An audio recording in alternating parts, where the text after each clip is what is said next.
Hello, our dear viewers, and welcome to a new edition of Africa Today. In today's edition, we are going to talk about the AU summit, which took place yesterday via video conference. But first, we'll start with this report, which had the former Prime Minister Moussa Faki Mohammed on Saturday won a second term as head of the African Union's executive body at the opening of the two-day virtual conference focusing on the continent pandemic response. More details follow.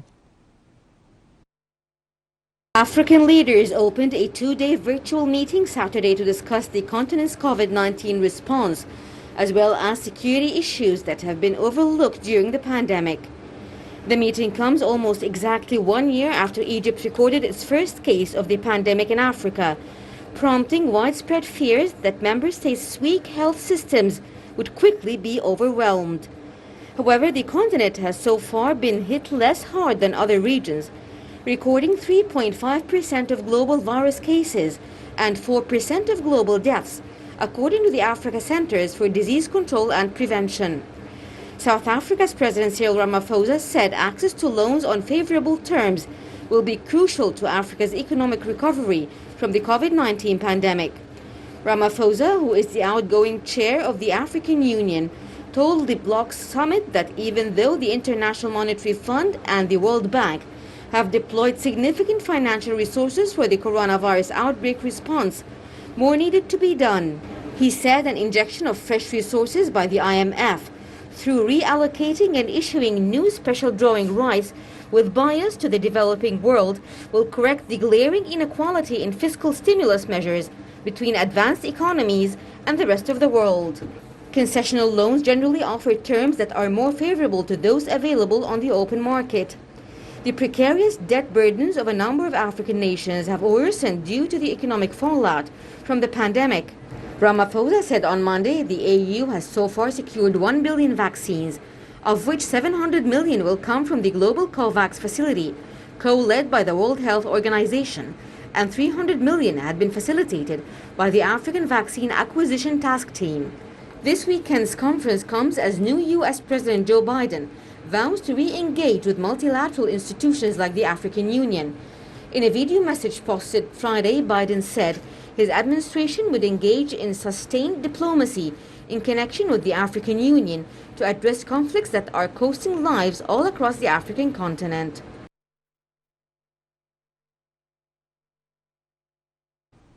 Somali leaders have failed to end a stalemate over the election of a new president scheduled for next week, raising the risk of more political turmoil in the country. Somalia's leaders Saturday failed to break a deadlock over the country's elections with no clear path to a vote just days before the government's mandate expires. The fragile country is likely to miss a February 8 deadline to choose a new president after days of negotiations between the central government and federal states collapsed Friday. The impasse could usher in a political crisis in the Horn of Africa nation, already confronting a violent insurgency, a locust invasion, and serious food shortages.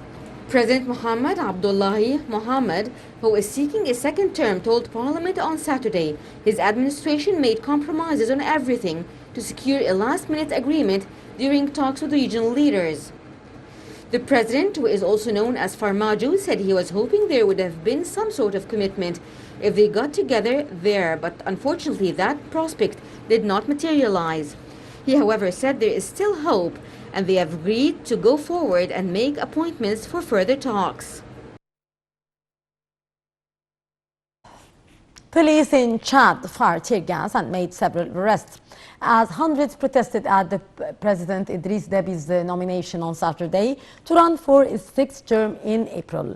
Déby, 68, who came to power in 1990, rebellion pushed through a new constitution in 2018 that reinstated term limits but would let him stay in power until 2033. More details in the following story. Chad's ruling party on Saturday endorsed President Idriss Déby Itno's bid for a sixth term in an election later this year. Déby, a 68-year-old former army chief who has been in power for 30 years, is expected to face a joint opposition candidate in the April vote. Despite ruling with an iron fist, Déby largely enjoys the support of a number of world leaders, who view him as an essential ally in the fight against rebellion in the Sahel region. Deby hailed his nomination at a meeting of his Patriotic Salvation Movement.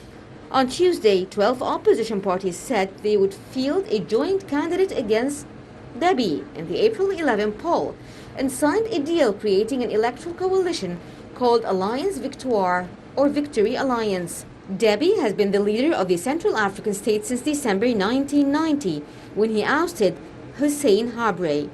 He has been re-elected every 5 years since then, thanks to constitutional changes approved by a referendum in 2005 to remove limits on presidential terms.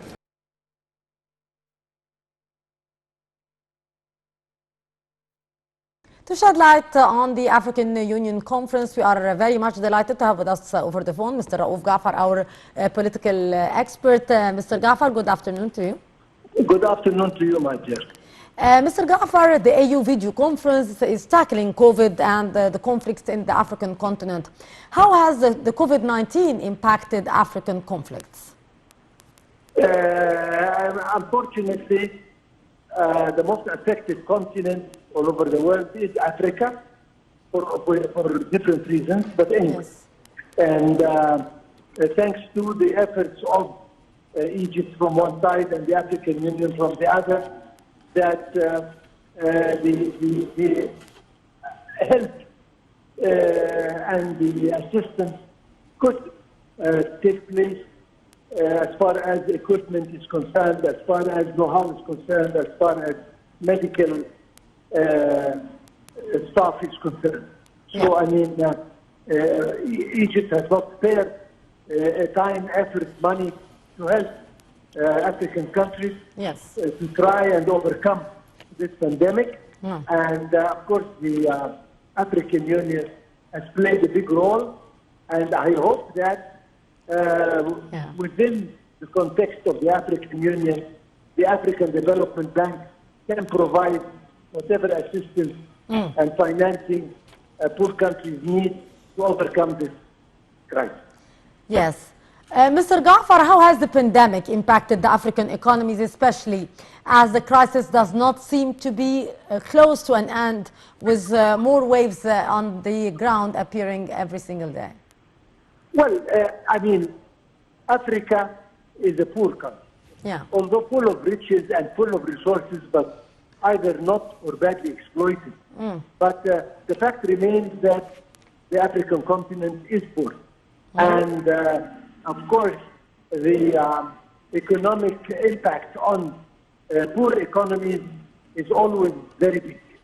And that is why Africa, unfortunately, suffered a lot from this crisis, from this COVID-19 pandemic. I'm happy that most of the reports coming from the WHO indicate that things are getting better and that the second wave is receding. So we hope that the African countries manage to get out of this crisis with minimum losses.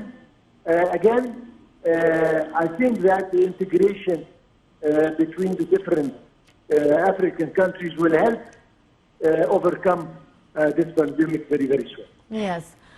In his address to the video conference, President Sisi focused on the importance of boosting cooperation among the African states in their fight against the COVID-19 pandemic and its repercussions on the economic, health and security levels. What kind of cooperation here, Mr. Ghaffar, is needed in this regard?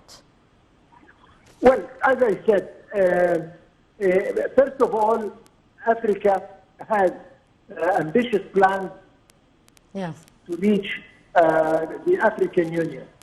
Yes, it is coming in long decades, but again, we have started taking action. And every effort is being exerted in this direction. Yes. Complementing each other, integration between the different states. Now we have seen the coming into force of the free trade agreement, etc., etc. So, I mean, the only way is to integrate is to join hands, is to join forces, and to exchange expertise, to exchange know-how globally as far as Africa is concerned, so that we can all benefit and we can all develop. And I am sure that we are all, as much as our president, are confident that the African Union can participate very positively in working out and solving all the problems, on top of them, the economic problems. Yes. Sir, President Sisi also said that institutional reform inside the African Union is very important. How do you read this statement by President Sisi? Can you repeat the question? The institutional reform inside the African Union, how important is it from your point of view, Mr. Ghaffar? In order to achieve success, the reforms have to reach every aspect in the African Union. Yes. And one of them is the institutional reform, is the administrative reforms. I mean, there are a lot of things to be done. Egypt started the reforms when it was presiding a couple of years ago.